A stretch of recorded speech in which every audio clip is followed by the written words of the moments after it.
মাকে হারানোর পর বোঝা যায় মায়ের কথা, যে সকালে তুমি ঘুম থেকে উঠতে মায়ের ডাক শোনার জন্য, আর সেই ডাক চিরদিনের জন্য থেমে গেছে। যে হাতে তোমার জন্য খাবার বানাতেন, ভালোবাসা দিয়ে মাথায় হাত বুলিয়ে দিতেন, আজ সেই হাত মাটির নিচে। যখন মা বেঁচে ছিলেন তুমি হয়তো বলেছ, মা আমি ব্যস্ত আছি, মা পরে কথা বলবো। কিন্তু আজ তুমি সময় পেলেও আর সেই কথা শোনানোর মানুষটি নেই। আজ তুমি চাইলে আর মাকে ফোন করে বলতে পারবে না, মা আমি পৌঁছে গেছি।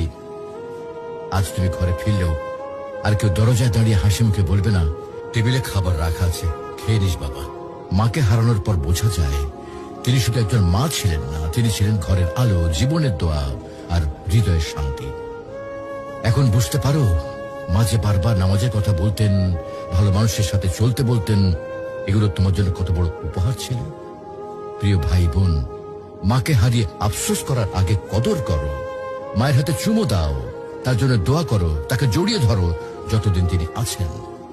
কারণ হয়তো একদিন তুমি শুধু বসে বসে কাঁদবে আর মনে পড়বে, ইস যদি মাকে আরেকবার জড়িয়ে ধরতে পারতাম।